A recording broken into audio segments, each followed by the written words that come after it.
नमस्कार, मी गायत्री आणि तुम्ही ऐकत आहात द पर्पल चॅप्टर.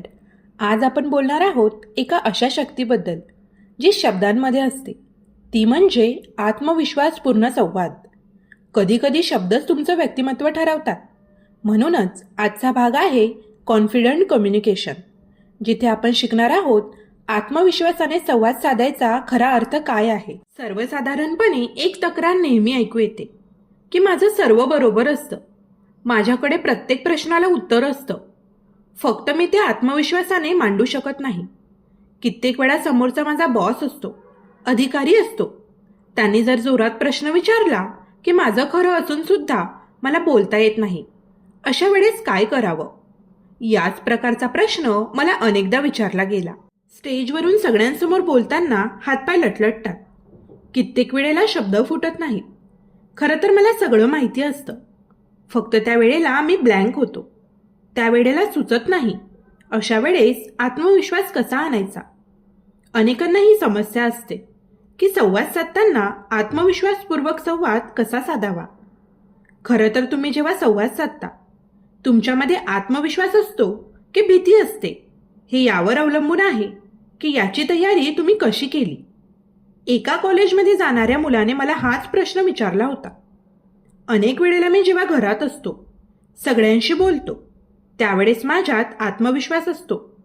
पण कॉलेजमध्ये, खास करून मित्रमैत्रिणींमध्ये बोलताना कित्येक वेळा मी लाजतो. कित्येक वेळा मी घाबरतो. सरांशी बोलताना मला भीती वाटते. अशा वेळेस मी काय केलं पाहिजे? मी त्याला विचारलं, तू जेव्हा तुझ्या कुठल्या सरांना भेटायला जाणार असतोस, त्याच्या आधी तुझ्या मनात काय चाललेलं असतं? हेच चालू असतं की त्यांच्याशी कसं बोलायचं, कुठले शब्द वापरायचे? याचा विचार किती वेळ आधी चालतो? खूप वेळ आधीपासून. कित्येक वेळा 2 दिवसांनी मला भेटायचं असतं, पण 2 दिवस अगोदर माझ्या मनात विचार चालू असतात की मी सरांशी कसं बोलेन, काय संवाद साधेन. त्याला मध्येच मी थांबवलं. त्याला सांगितलं, आता विचार कर, तू तुझ्या सरांशी बोलणार आहेस. याचे विचार तुझ्या मनात चाललेले असतात. तू सरांशी कसा संवाद साधणार आहेस हे तुझ्या मनात जेव्हा चालू असतं, त्यावेळेस तुझ्या मनातली तुझी देहबोली कशी असते? म्हणजे मला कळालं नाही. समोरचा आश्चर्याने मला विचारत होता, हे बघ, समजा 2 दिवसांनी तुला तुझ्या सरांना भेटायचं आहे. त्यांना एखाद्या विषयावर तुला तुझं म्हणणं सांगायचं आहे. तर ते सांगताना तुझी देहबोली कशी असणार आहे हे आत्ताच तुझ्या मनात ठरवून ठेवतोस, तेही तुझ्या नकळत. आता विचार करून सांग, तू जेव्हा तुझ्या सरांशी बोलणार आहेस हे मनातल्या मनात ठरवतोस, तेव्हा तुझ्या मनाची देहबोली कशी असते? तुझ्या मनात तू कसा उभा असतोस? तुझे डोळे कसे असतात? तुझा चेहरा कसा असतो? शब्द कसे असतात? प्रचंड आत्मविश्वासी, कमी आत्मविश्वासी, घाबरलेला? तुझ्या शब्दात सामर्थ्य कसं असतं? शिवाजी महाराज बोलतील त्या आत्मविश्वासाने तू मनातल्या मनात प्रॅक्टिस करतोस, की एखादा घाबरलेला मुलगा तत पप करत शिक्षकांशी बोलेल तसा बोलतोस, की अजून काही? हा थांबला आणि त्याने हळूच सांगितलं, नाही, मी मनातल्या मनात सुद्धा सरांशी कसं बोलायचं याची प्रॅक्टिस करतो. त्यावेळेस सुद्धा माझी देहबोली घाबरलेलीच असते. त्याला सांगितलं, ठीक आहे, हरकत नाही. आजपासून एवढं काम कर. ज्यावेळेस कधी तू मनातल्या मनात संवाद साधायचा प्रयत्न करशील, माझ्या सरांशी कसं बोलायचं याची प्रॅक्टिस करशील, त्यावेळेस तुझ्या त्या संवादात आत्मविश्वास आण. एखाद्या योद्ध्यासारखं स्वतः बोलायची प्रॅक्टिस कर. हेच रहस्य आहे. तुम्हाला जेव्हा तुमच्या बॉसशी बोलायचं आहे, रंगमंचावर, स्टेजवर कुणाशी संवाद साधायचा आहे, जेव्हा तुम्ही मनातल्या मनात प्रॅक्टिस करता, त्याविषयी विचार करता, ज्याला आपण स्वसंवाद म्हणू, या स्वसंवादात आत्मविश्वास हवा. त्यावेळी तुम्ही हे बघा की तुम्ही जे शब्द म्हणणार आहात त्यात कुठे जोर देणार आहात. तेव्हा तुमचे हात कसे असतील, तुमच्या डोळ्यात आत्मविश्वास कसा असेल.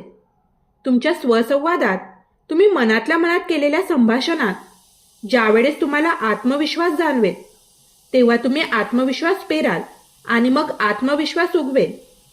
तिथे जेव्हा आत्मविश्वासाने बोलायचा प्रयत्न कराल, त्यावेळेला तुम्हाला जाणवेल की तिथे बोलताना आपोआप तुमच्यात आत्मविश्वास येतोय. अचानक उद्भवलेल्या परिस्थितीमध्ये तुम्हाला हे जाणवेल की तुमच्यामधून तो आत्मविश्वास प्रकट केला जात आहे. याचं कारण तुम्ही स्वतःच्या मनाशी केलेली प्रॅक्टिस. आपलं मन कसं काम करतं, तर आपलं मन नेहमी आधार शोधतं. तुमच्यावर कुठली एखादी गोष्ट आली की आधीची गोष्ट मी कशी केली हे मन बघतं आणि तसंच वागायचा प्रयत्न करतं. ही मनाची सवय शापही आहे आणि वरदान देखील आहे. ज्यावेळेस तुम्ही एखाद्या गोष्टीची प्रॅक्टिस करून ठेवता, मी कोणाशी कसं बोलेन याची प्रॅक्टिस करता, त्यावेळेस अचानक ती परिस्थिती कशीही आली तरी तुम्ही त्याची प्रॅक्टिस केली तर तसंच घडतं. तुमचं मन तसंच वागतं. एखादा माणूस जेव्हा गाडी चालवायला शिकतो तेव्हा तो खरं तर गाडी चालवताना कमी शिकतो आणि नंतर स्वतःच्या कल्पनेने जास्त शिकतो. गाडी शिकताना तो अनेक वेळेला विचार करत असतो. त्याच वेळेमध्ये घरी असताना ऑफिसमध्ये त्याच्या मनात चाललेलं असतं की असा माणूस समोर आला तर मी असा गिअर बदलेन, मी असा ब्रेक मारेन. हे मनातल्या मनात तो कल्पना करत असतो. वेगवेगळ्या प्रसंग समोर आणत असतो. त्याच्यामुळे अचानक गाडीसमोर कुठली गोष्ट आली की पटकन आपण ब्रेक मारला पाहिजे, हे त्याच्या मनाचं त्याने आधी केलेलं प्रोग्रामिंग त्याला कामाला येतं. हे फक्त संवाद साधण्याबद्दल नाही, गाडी चालवण्याबद्दल नाही, तर आयुष्यातल्या प्रत्येक ठिकाणी हे कौशल्य तुमच्या कामाला येईल. प्रॅक्टिस म्हणजे काय ते बघूया. स्वतःच्या मनात प्रॅक्टिस करायची म्हणजे काय करायचं, तर एखाद्या घटनेत आपण कसं वागणार याची रंगीत तालीम करायची. रंगीत तालीम करताना एक प्रकारे तुम्ही तुमच्या स्वतःचं हे प्रोग्रामिंग करताय की अशा प्रसंगात माझी देहबोली कशी असली पाहिजे, माझा आत्मविश्वास कसा असला पाहिजे. तुमची ही देहबोली, ही रंगीत तालीम खूप मोठं यश देऊन जाईल. याचं साधं उदाहरण म्हणजे एक डान्स कॉम्पिटिशन चालली होती. त्या रियालिटी शोमध्ये अनेकांनी भाग घेतला होता. त्यामध्ये एका खेड्यातून एक मुलगा आला होता. त्याला बघून सर्वांना वाटलं की हा पहिल्याच फेरीमध्ये बाहेर फेकला जाईल. तो त्या रंगमंचावर इतका सहजतेने वावरला, इतक्या सहजतेने नृत्य केलं की सर्वांना आश्चर्य वाटलं.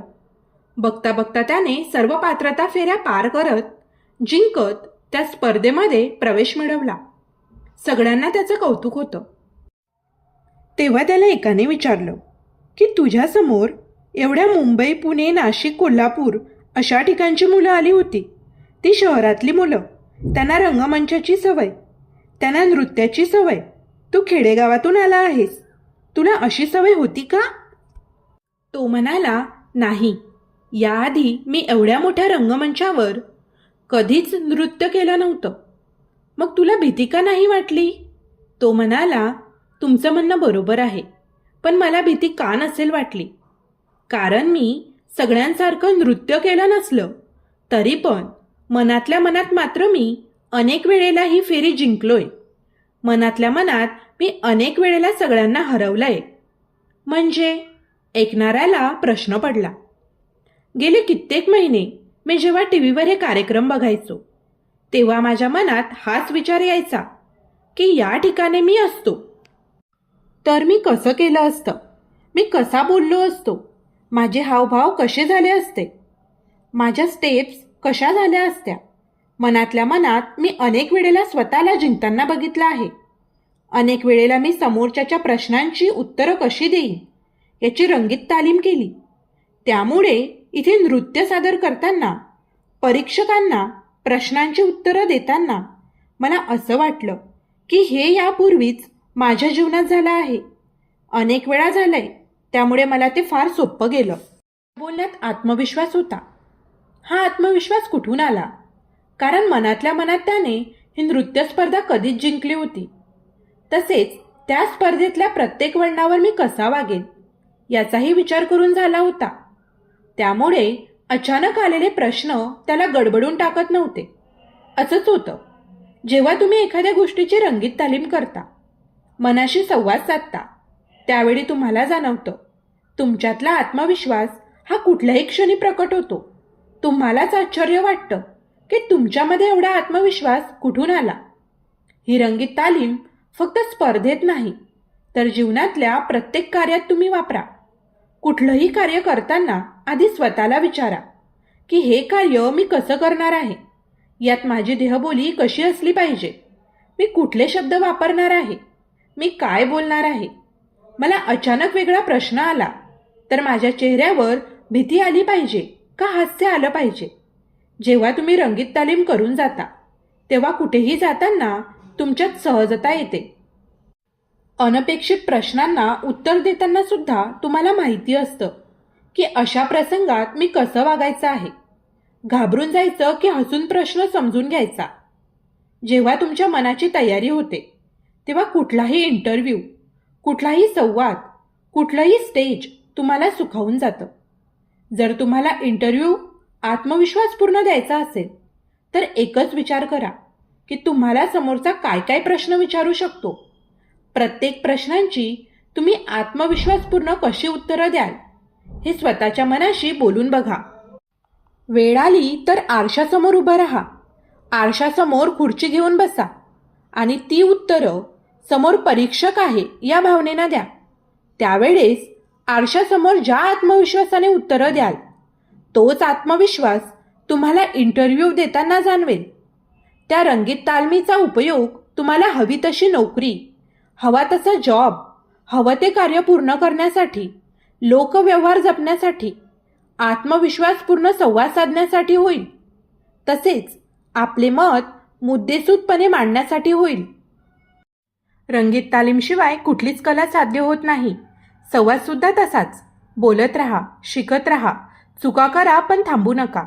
आत्मविश्वासाने बोलणं हीच खरी ताकद आहे. म्हणूनच संवाद साधा, स्पष्ट बोला आणि स्वतःवर विश्वास ठेवा.